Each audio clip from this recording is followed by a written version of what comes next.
Good morning. My name is Eric Hultgren. I want to introduce you to Paul Rosalie. Now, Paul Rosalie is a conservationist who has worked in the Amazonian rainforest for 2 decades. He's an expert in anacondas and jaguars and everything else that's in the Amazon. But he wasn't always an expert. In fact, at one point he had to take his first trip. And on that first trip, he had commissioned an indigenous tracker to show him around the Amazon, where to go, what to do, who to talk to, what sort of things to stay away from.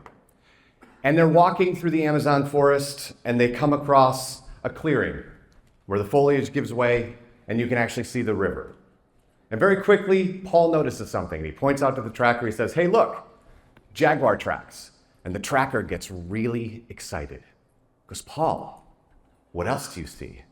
And Paul's like, "Jaguar tracks." He says, No. What else do you see?" Paul's like, "Okay, this is clearly a game or a test or a something." And he starts looking around. He goes, "Oh, over there is a pile of scat with butterflies on it, so it's very fresh." And the tracker's like, "Good. What else do you see?" And he keeps looking. He goes, "There's another one. It's less fresh." And the tracker's like, "Look at the prints one more time." So Paul looks at the prints and he sees that the front paws, you didn't know that there was going to be performance this morning, the front paws are deeper into the mud than the back paws. So he knows that the cat is drinking. And the tracker's smiling because Paul's sort of getting it. And he says one more thing. He goes, "Paul, I want you to look up into the sky real quick." So Paul looks up past the foliage of the Amazon and sees 3 carrion birds about 30 yards away from them, circling. And it's at that moment that Paul understands exactly what's going on. And he learns that once you see, you can't unsee. And with a big smile, he turns to the tracker and he says, 30 yards away from us is a jaguar. It's just killed something. It's going to the water to relieve itself and drink and go back to the kill. And the tracker says, that is exactly what's going on. And Paul took a single piece of data and was coached through the ability to make observations to tell a story. And for those of us in the travel space, we have too much data. We have all of the data in the world that we have access to. But what we often lack are the ability to tell those stories. How do we put those things together in order to tell a compelling story to get somebody to make a move? So this morning, I want to spend some time talking about how we're going to move away from what I call the archaeological view to the anthropological view. And archaeologists are cool, right? But they construct what was. An anthropologist, however, does both, looks at the past and the future and studies what's becoming, what's actually happening right now. The anthropologist is in the living room with you while you're pretending to watch Netflix and scrolling through TikTok or Instagram. Because the fact is, a lot of us are very, very comfortable looking backwards. We look at what we did to decide solely on what we're going to do going forward, paying no attention, in some cases, to what actually is happening. So this morning, my job is to make everybody in this room feel a little bit uncomfortable.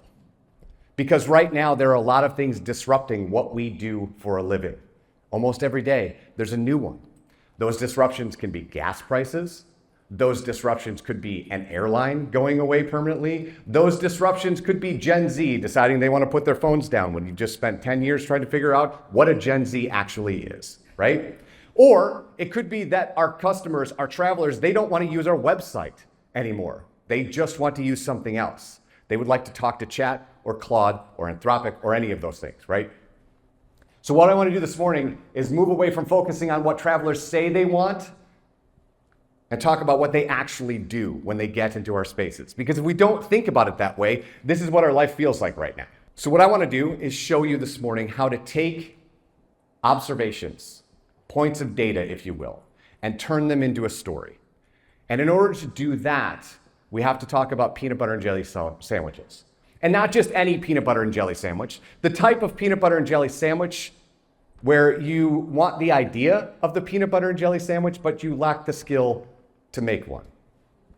I give to you the Uncrustable from Smucker's. Now, what you might not know about the Uncrustable is that in 2021, Smucker's came out at one of their corporate meetings and said, we would like this sandwich to be a $1 billion product for us. And in 2025, they were at $931 million on that year in sandwiches. Also in 2025, The Athletic was doing or finishing up a 3-year study on Uncrustable sandwiches. That's apparently a thing that we do.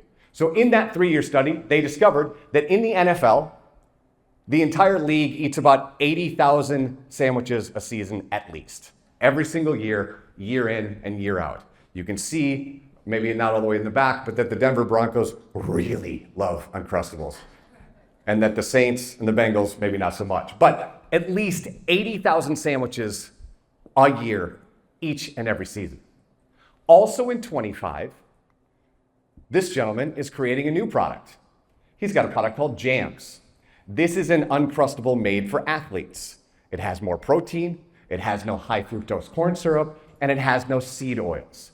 And it launches in July of 2025. And it does exactly what this company wants it to do. It starts to gain some traction. People really like the sandwiches, especially people who are into performance sports of any sort. But it's not till November of 2025, when Connor and his team sees this, that they know what their next move is going to be. So 3 weeks ago, Jam Sandwiches approached J.J. Watt and Caleb Williams. Don't boo, let me finish the story. He approaches these two gentlemen and asks them to be ambassadors for Jam Sandwiches. And not just ambassadors. They gave them a stake in the company. They have a percentage of what happens to these sandwiches going forward. And that instantaneously unlocked a door for Jam Sandwiches that is going to hurt Uncrustables on an incredible level. Because last week, the National Players Association said that Jam Sandwiches is the official peanut butter and jelly snack of the NFL, which means every single locker room starting this season has to stock this sandwich and not an Uncrustable. Also, if you are unaware of how this licensing works, it means that Jams has access to name, image, and likeness of any of the players that it would like to that are part of the NFL Players Association, which is all of them. So what you're looking at is the peanut butter jelly equivalent of the Wheaties box, right? Now, how does this happen?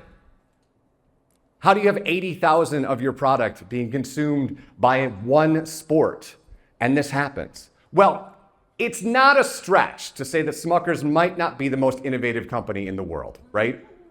That said, their product is consumed on places that we would think are pretty innovative, right? There's lots of people on TikTok eating Uncrustables. And the wild part of this story is that Uncrustables actually put out a protein sandwich in 2025, but they did it in October instead of July. And while it has more protein, it still has high fructose corn syrup and has seed oils, which as an athlete, they're looking out for those sorts of things. And the story here is, okay, you were sort of paying attention to culture, but you were reacting to it, not acting. Because a great marketer understands that there's a pattern and then they can adapt. They can see the movement towards this entire culture towards protein. Why does it take till the end of 2025 for Smucker's to have a protein sandwich? They should have been on this much earlier. Because they're a huge company and this sort of adaptation can be difficult. That said, marketers who notice the patterns can adapt quickly. The other thing that marketers know is that culture doesn't go in reverse, except for this one time. I want to go back to 2019 because in a lot of these rooms we still talk about this year. And I want to show you something real quick and then we'll go very quickly past it. If we go back to 2019, here's the things that we don't have. There is no ChatGPT. There is no AI as we know it. No one is using a large language model and no one in this room is concerned about it. There is no TikTok. There's no YouTube Shorts. There's no Instagram Reels. There's no Barbenheimer. No one in this room knows what an NFT is. Taylor Swift didn't have the Eras Tours. The fans of the Eras Tour didn't tear down Ticketmaster and Live Nation. Neither one of those things happened. Artemis also didn't happen. Kendrick and Drake probably shared a sandwich before 2019. And America wasn't yet 250 years old because 2019 was 7 years ago. So if we're thinking about that traveler, they are a very different person right now. I have a dear friend named Dr. Marcus Collins. He writes about culture all of the time. And he's got this incredible quote that I want to share with you, is that there's no external force more influential to human behavior than culture. I want to read that one more time. There is no external force more influential to human behavior than culture, than understanding what's going around in the rooms that we're in the places that we care for, and the places that we work. Now, prior to being in advanced travel and tourism, I worked in radio for a long, long time. And in radio, if you've never been in that industry, 4 times a year you get a report card. And that report card is in the ratings. And often, or at least 4 times a year, I'd be hauled into an office and someone would say to me, "Congratulations, Eric, you're doing really great in women 25-54. And even then, I thought that was really weird. And I thought that was weird because I kept constantly trying to figure out what a 25-year-old and a 54-year-old had in common. This is somebody who is out of college looking for their first apartment. This is someone who probably has somebody leaving college looking for their first career. This is someone who actually understands what the word brain rot means. And this is someone who lived through MTV. What does a 25 and 54-year-old female have in common if they're not related? The answer is seemingly nothing. Unless. Because an anthropologist would know that there's something going on there. An anthropologist would know where culture starts. An anthropologist would know that the two people might have something in common, and that thing that they have in common would be butter, just not the butter you think of. On Book Talk, the book part of TikTok, this book was incredibly huge. It's an exploration of modern womanhood, and it was ginormous. So an anthropologist would know that there's something going on with this book. People are interested in what's happening with this book. That anthropologist would also know that women are 2 times more likely to start a book club than men are. That same person would also know that women are taking book clubs to the next level. They're traveling. In some cases to spend the weekend reading the book, in some cases to spend the weekend talking about the book. And that same anthropologist would know that there was a second book that dropped in March of this year. This one about 2 obsessive and unsettling friendships between 2 lonely women, right? And would know that the same thing started to happen on TikTok, specifically Book Talk. And that person might have a question. That question would be, are there resorts in Minnesota that would host weekends of women who want to read books? And maybe somebody in this room, that seems like, oh, that's a great idea. We should do that. Except I searched on Google, and you do. There's a website called Communities of Minnesota Resorts, I believe is the official name, and they have marked out on a map every single resort in the state that's interested in doing book clubs. So the infrastructure is here. Might not pushed it as far as I just did, but the infrastructure is here. So let's go a little bit further. Let's find local bookstores that want to stock the books they're going to read for that weekend. Let's find wine shops or spirit shops or liquor shops that want to host the wine that will go with the book that they're going to read when they come in here. And all of a sudden we have a new persona that we can use in shoulder seasons if we'd like. The one thing that we're not going to do when we're building this persona, though, is we're not going to go to the bestsellers list from the New York Times. And we're not going to do that not because we hate the New York Times. We're not going to do that because this is a reflection of culture. This happens after culture, not before. So this will give us a piece of data that will help solidify the book that we might want to pick, but this isn't where we go to pick the book. For that, right now, we go to TikTok. Let's talk about fudge shops and shoes. About a month ago, my wife and I were traveling to a place in the country that opened up for the first time. They're famous for candy. And we were walking around downtown, and we walked into one of these fudge shops. And above my head is that ding that makes it that you know that you're in a classic candy shop. And through this building is the waft of fudge. And immediately all of my olfactory senses are telling me it's time to eat candy. On the other side of the building is a woman sitting on a stool, her knee impossibly touching her ear. And on her other leg is the largest box of takeout salad I've ever seen in my entire life. And in between monstrous bites of greenery, she welcomes us into the store. To which my wife and I look at each other and say, great to meet you too.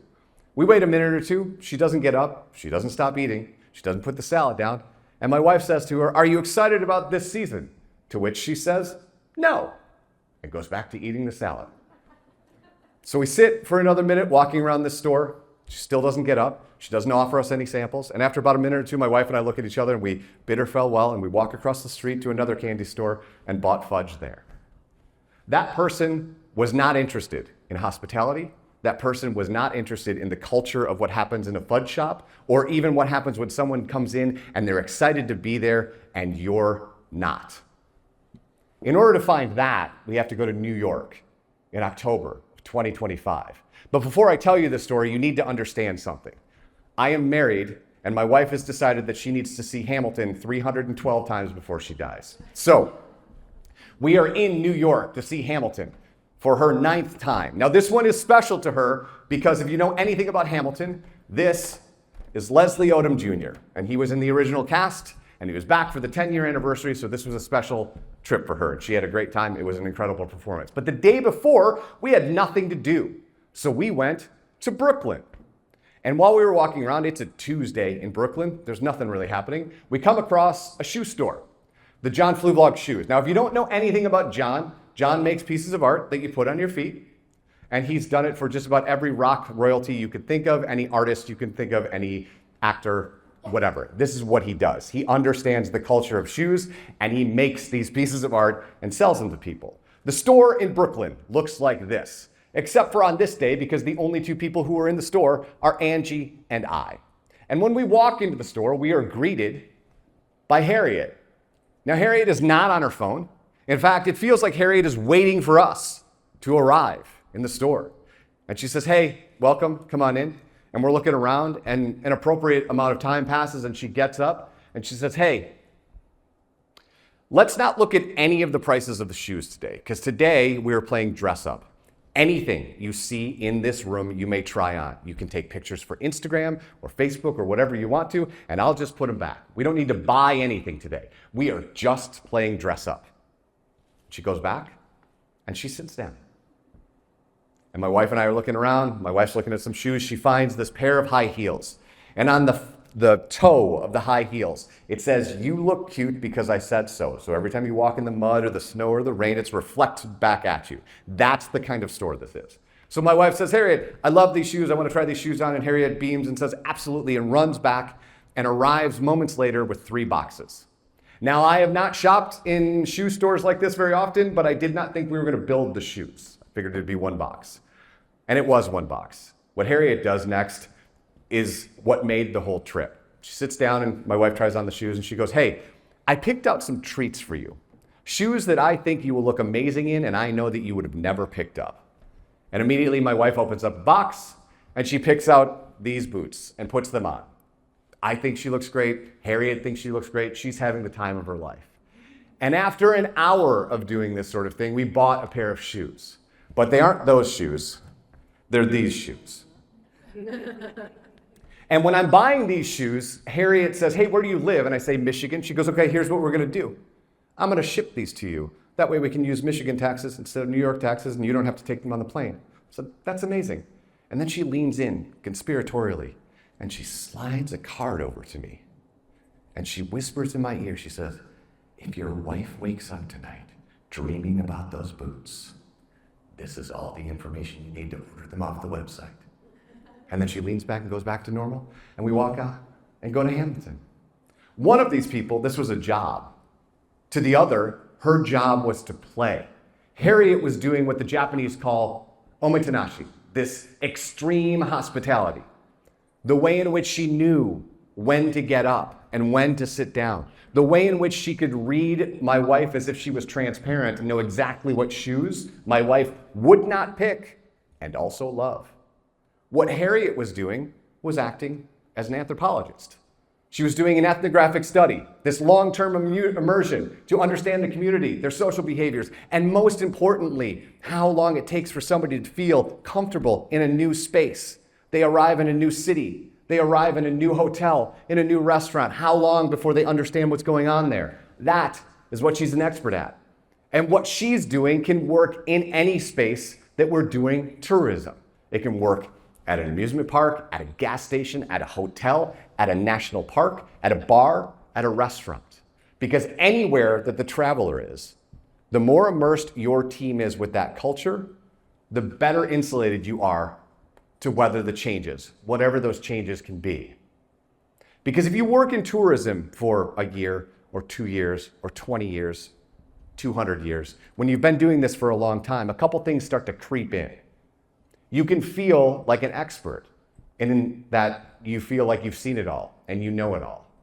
You can feel a little bit cynical about the places that you're guiding over. You can feel like it might be boring because you've done it a million times. Or, more innocuously, you might feel like you're too close to find the wonder and the curiosity. Let's go to a place called Saline, Michigan. I was doing a video shoot there a number of years back. There's a company called Saline Electronics there. And at the time, they're doing something different now, but at the time, they were doing microchips and they had all these clean rooms and labs. And so they're walking myself and the videographer around and they're showing us all of the clean rooms and the labs and the things that we're supposed to shoot. And after about 20 or 30 minutes of this, I get the point. I know what we're going to shoot. I know where we're going to light these things. But she takes us by the most boring plastic 8-foot table I've ever seen. Think potluck at your office kind of table. And on this table are 2 cases. And I say, hey, what's with the weird table here that looks nothing like the rest of this room? She says, oh, that's where we test our black boxes. She goes to walk away. I'm like, wait. You do black boxes? She's like, yeah. Now, if you don't know much about black boxes, there's a very important thing you need to know. The first thing is, they're not black. They're also not boxes. They look kind of like a hammer. This is a black box. And I say, okay, well, what happens on this table? She says, well, we take the black box and we shove it into case number 1, and we put it up to about 1,000 or 1,100 degrees for about 10 or 12 hours. And it takes days for it to cool back down for us to touch it. If it passes that test, we take it and we move it to the next one, which simulates about 30,000 feet of pressure, both either in the air or underwater. And then again, she tries to walk away. And I stop her and I said, so let me get this straight. You have a product, you throw that product into the sun like you're Superman, and then when it careens back down, you let it land in the Marianas Trench, and you don't think that that's an interesting story. And for the first time in about 6 hours, this human being cracks a smile and she says, you know what? I never thought of it that way before. And she never thought of that way before because wonder dies from overexposure. Because we've seen it too many times. It's hard to stay curious and excited about what we do when we see it day in and day out, and day in and day out. And sometimes it's a black box, and other times it's a pot pie. This is Woodshop Social. They've had a pot pie on their menu since they opened. It's right here. What makes this pot pie mildly interesting, to them at least, is the style in which they make it. It's the French style, where they put the pot pie innards in the bowl, and on top of it, a puff pastry that is crisp all the way around. So it's not wet on the bottom as it would if you cooked it together. And what happens here is that means you get the crunchy element of the pot pie, and when you take that top off, it steams and it gives you kind of a showstopper. But they wanted it to be a signature dish. The audience, the culture, the people did not. Until in 2025, 2 influencers show up in December and make one video about it. That one video does 2.1 million views across TikTok, Instagram, and YouTube. Now, I'm not very interested in that kind of vanity metric because that's not really what we should measure each other by. What I'm more interested in is that single video for that single restaurant made such an impact on January and February that it fiscally impacted their bottom line. One video, one product, where the pot pie is now the most popular thing in the restaurant because the right people saw this thing and came out to enjoy it. So how do you get a Harriet on your team, right? How do you become that person? One of the ways that you move to a more ethnographic way or curious way of looking at the world is you practice it. I already heard it. Somebody went, Because the second everybody you didn't need to raise your hand, it's okay. But the second everybody sees this, they know exactly where they were when they saw it for the first time, when they played it for the first time, when they beat a level for the first time. They have feelings about this game. Fun, frustration, wonder. But then something happens. We get older and we decide that we're professionals now, so we don't need to play games. Our life is serious now. Games are for kids. Playing is for kids. But here's the thing. As we get more professional, we have more at-bats, more wisdom, more expertise. I believe we should actually play more. But what I find is when people have been in a space for longer and longer, they need a map for everything.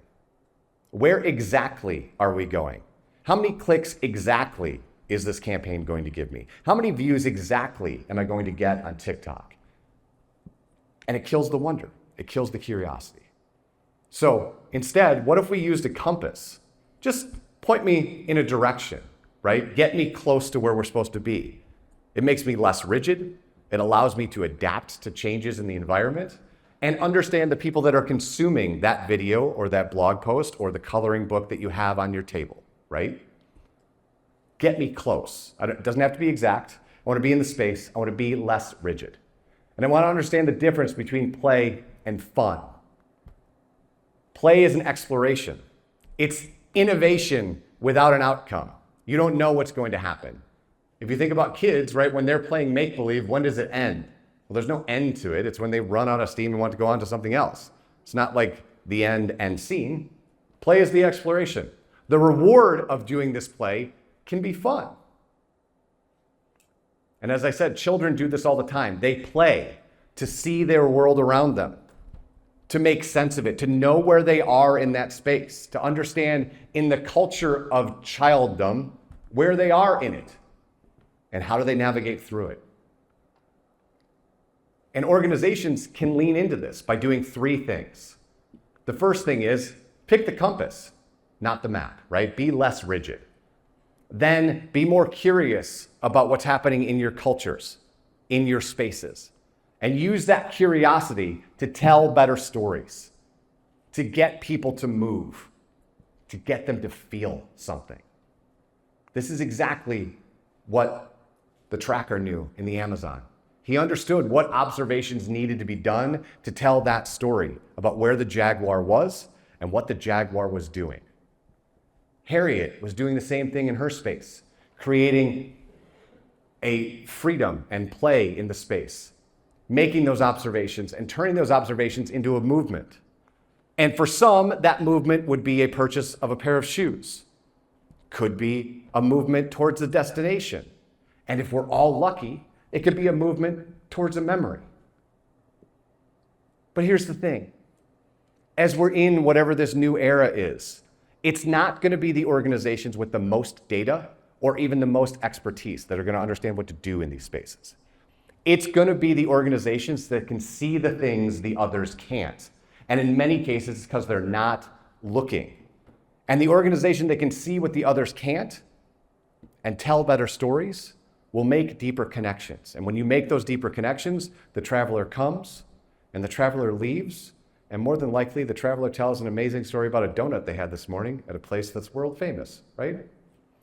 To put it another way, it's the organizations that can take a jaguar, a peanut butter and jelly sandwich, a black box, and put them all together and tell you a story that might make you feel something. Have a great conference, guys. I'll see you tomorrow.